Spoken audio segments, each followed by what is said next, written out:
बिस्मिल्लाहिर्रहमानिर्रहीम। नेक्स्ट ये fifth question है कि show that the necessary and sufficient condition for the points to be collinear are. ये हमारे पास कंडीशन है। तो ये तीन पॉइंट्स एक ही लाइन पे P1 P2 P3, यहाँ पे हम ये कह देते हैं कि P2 जो है ये P1 और P2 के दरमियान कहीं पे है। अब अगर हम वेक्टर्स की बात करें P1 P2 और P2 P3, P1 P2 ये वेक्टर होगा यहाँ पे इस डायरेक्शन में, ये P1 P2 ऐसे कह लें, और P2 P3 यहाँ से लेके यहाँ तक होगा। तो ये वेक्टर जो है इनकी डायरेक्शन सेम है, लेकिन यह कि मैग्नीट्यूड डिफरेंट है। तो हम कोई नंबर ऐसा एग्जिस्ट करेगा कि अगर हम P2 P3 को लेमडा के साथ मल्टीप्लाई करें तो वो इसके बराबर आ जाए P1 P2 के।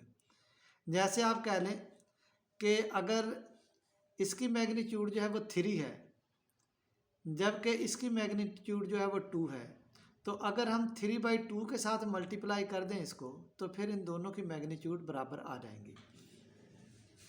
अब P1 P2 वेक्टर क्या आ जाएगा, P2 में से P1 के कोऑर्डिनेट सब्ट्रैक्ट करेंगे तो ये कंपोनेंट्स बनेंगे। तो P1 P2 यहाँ पे ये हैं, तो x2 minus x1, y2 minus y1, z2 minus z1। इस तरह P2 P3 ये x3 minus x2, y3 minus y2, z3 minus z2।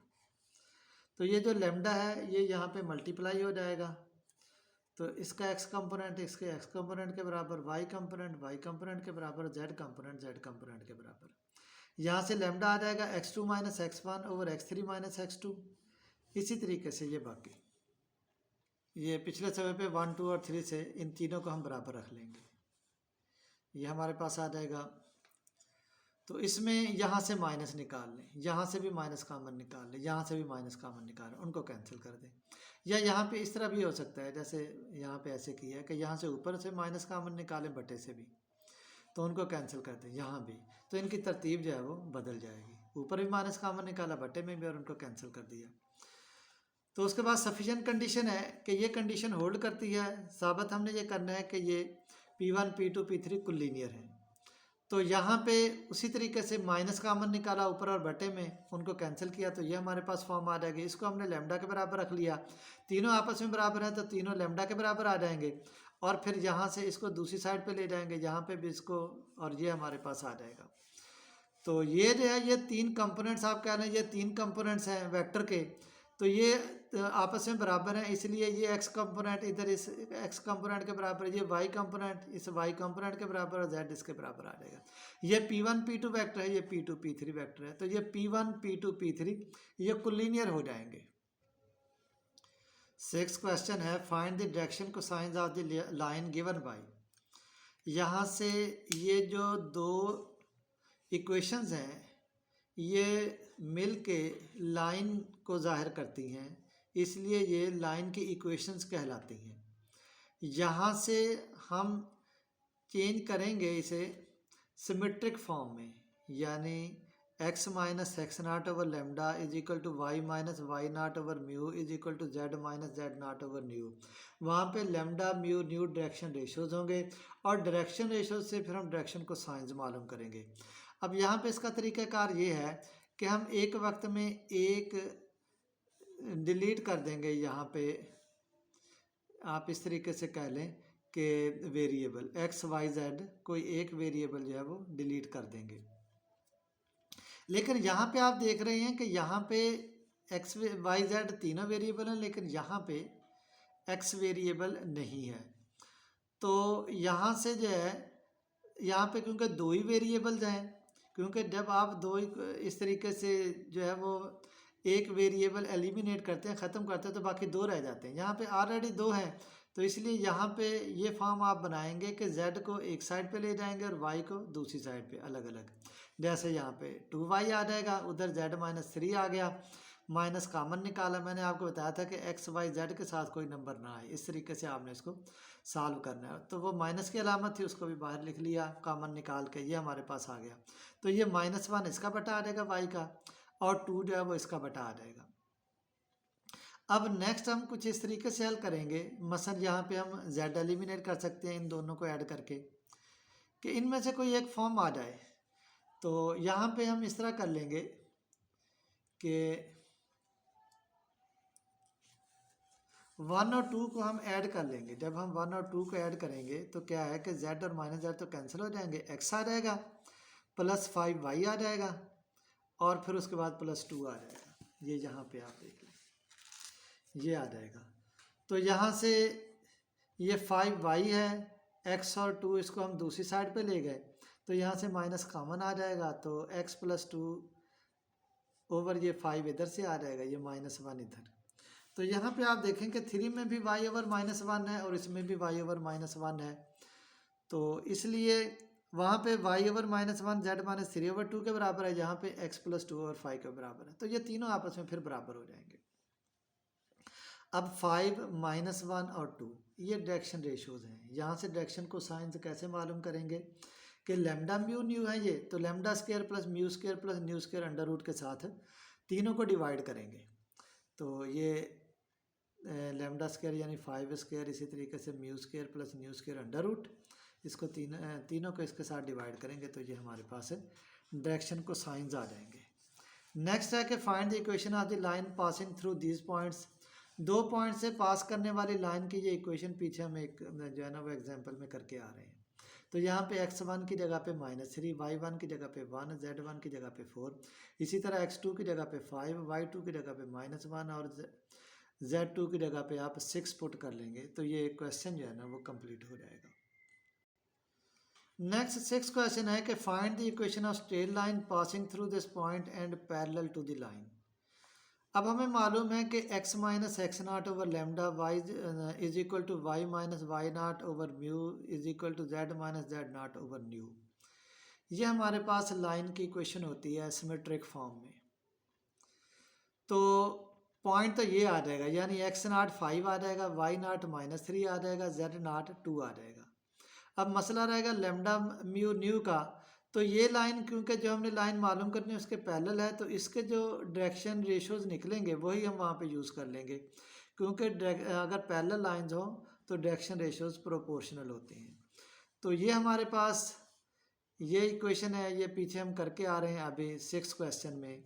तो वहाँ पे आप देख लें, ये हमारे पास है सिमेट्रिक फॉर्म आ जाएगी। तो 5 -1 2 ये डायरेक्शन रेशियोज आ जाएंगे जो कि उसमें हम इस्तेमाल करेंगे 5 -1 और 2। तो यहाँ पे वो इक्वेशन लिखी नहीं है, ये इक्वेशन जो है वो कुछ इस तरीके से है, मैं यहाँ पे आपको बता देता हूँ। ये हमारे पास लाइन की इक्वेशन है, लाइन की इक्वेशन है ये सिमेट्रिक फॉर्म में।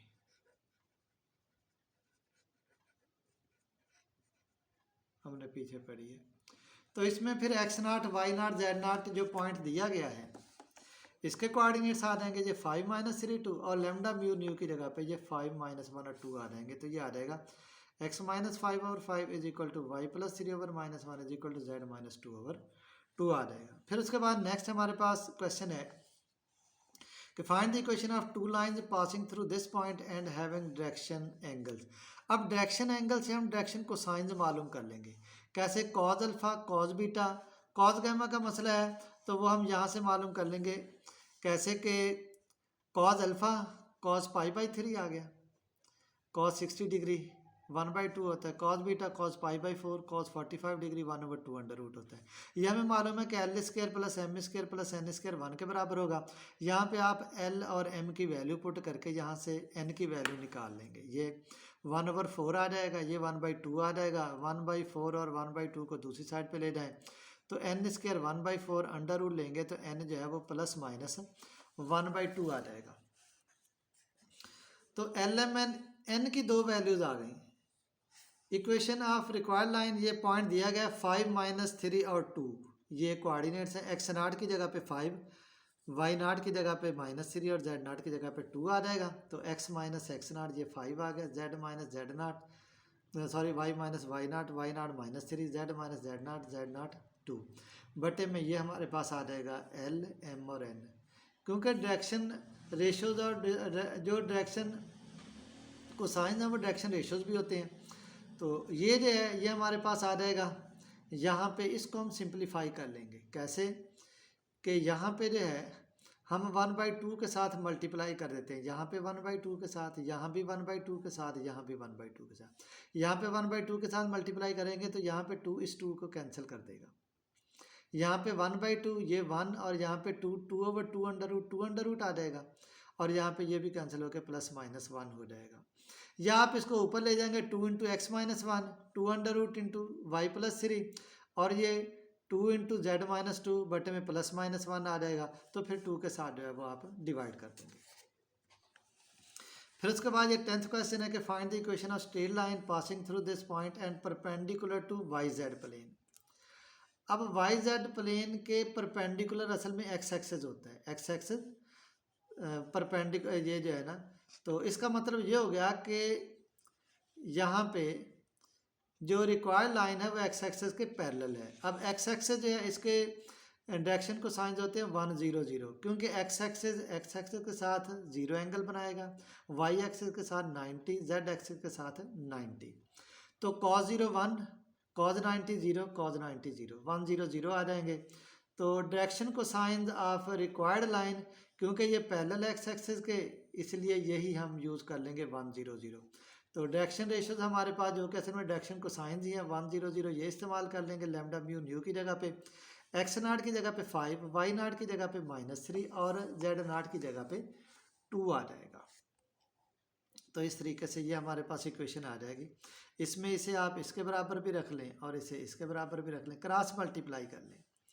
x माइनस 5 0 के साथ मल्टीप्लाई होकर 0 हो जाएगा, ये y प्लस 3 0 आ जाएगा। इधर इसी तरीके से इन दोनों को मल्टीप्लाई करेंगे 0, इन दोनों को मल्टीप्लाई करेंगे z माइनस 2 आ जाएगा।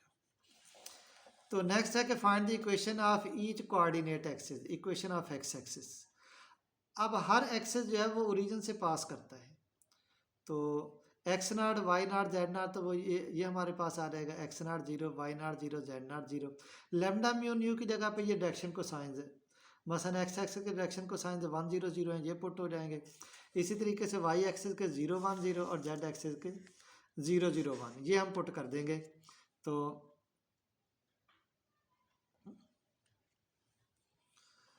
ये इसमें हम पुट कर देंगे, एक्स नाट वाई नाट जेड नाट 0 0 0 आ जाएंगे, ये 1 0 और 0।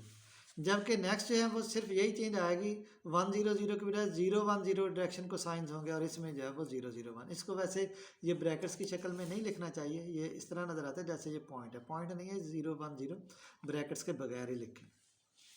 नेक्स्ट है 12th क्वेश्चन के find the equation of straight line passing through this point and intersecting the Z axis at right angle. Right angle का मतलब 90 डिग्री पे। ये जैसे जेड एक्सिस है ये 90 डिग्री बनाते हुए ये लाइन जो है वो इस तरीके से इसको कट कर रही है। अब इस पे ये पॉइंट लाई करता है, ये पॉइंट।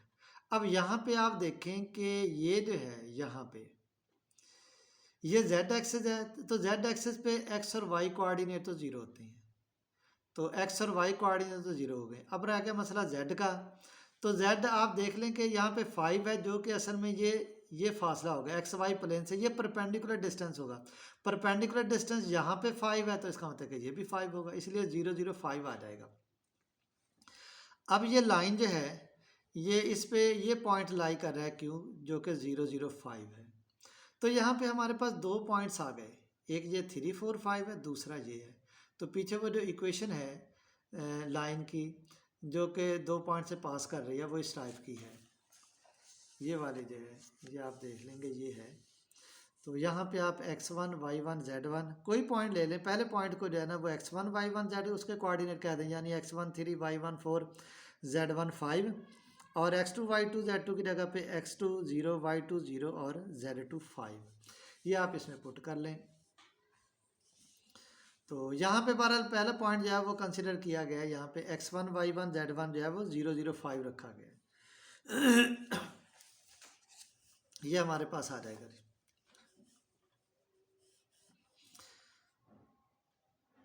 तो नेक्स्ट जो है वो हमारे पास क्वेश्चन 13 है कि शो दैट द लाइंस, ये हमारे पास लाइंस है, ये लाइंस, तो एक ये लाइन है इस फॉर्म में है, पैरामीट्रिक फॉर्म है, दूसरी ये सिमेट्रिक फॉर्म में है, तो ये इंटरसेक्ट करती हैं।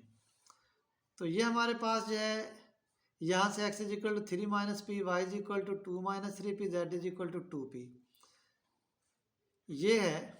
तो जबकि दूसरी जो सिमेट्रिक फॉर्म में है उसको भी पैरामीट्रिक फॉर्म में चेंज कर लेते हैं, कैसे, इसको q के बराबर रख लेते हैं। अब x प्लस 1 ओवर 2 q के बराबर, y minus z over 2 y minus two over two is equal to ये भी क्यू के बराबर आ जाएगा। इसी तरीके से z minus five over minus three ये भी क्यू के बराबर आ जाएगा। ये माइनस थ्री उधर ले जाएंगे, इधर टू और इधर टू, ये हमारे पास आ जाएगा। तो ये हमारे पास पैरामीट्रिक फॉर्म बन गई, ये 1 है ये 2 है। नेक्स्ट क्या है, बाई 1 एंड 2, 1 और 2 से हम देखते हैं यहाँ पे कि ये भी x है, इधर ये x है, तो 3 माइनस पी 2q माइनस 1 के बराबर। इसी तरीके से 2 माइनस 3p 2q प्लस 2 के बराबर और 2p is equal to this. ये हमारे पास इक्वेशंस आ गई। हम यहाँ पे 1 और 2 को सॉल्व कर लेते हैं। एक में से दो को तफरीक करेंगे तो ये p आ जाएगा। इसी तरीके से यहाँ से सॉल्व करके आप q निकाल लेंगे। p और q की ये वैल्यू थर्ड में पुट करके देखें। जब हम इसमें पुट करते हैं तो दोनों साइड बराबर आ जाती हैं। इसका मतलब ये होगा कि तीनों इक्वेशन सेटिस्फाई हो रही हैं p और q की इन वैल्यूज़ के लिए। तो इसका मतलब ये हो गया कि ये पॉइंट, ये जो लाइंस हैं ये एक दूसरे को इंटरसेक्ट करती हैं और पॉइंट ऑफ इंटरसेक्शन जो है वो अब हम मालूम कर लेते हैं। तो पॉइंट ऑफ इंटरसेक्शन किसी में आप पुट कर लें, 2 में पुट कर लें, 2 में पुट कर लें आप यहाँ पे ये जो है, या इसमें 1 में पुट कर लें। दोनों सूरतों में, इसमें आप q पुट करेंगे, इसमें p पुट करेंगे, किसी में भी पुट कर लें तो आपके पास जो है वो ये x y z आ जाएंगे। यही पॉइंट ऑफ इंटरसेक्शन होगा। इसी तरीके से आपने 14th क्वेश्चन कर लेना है।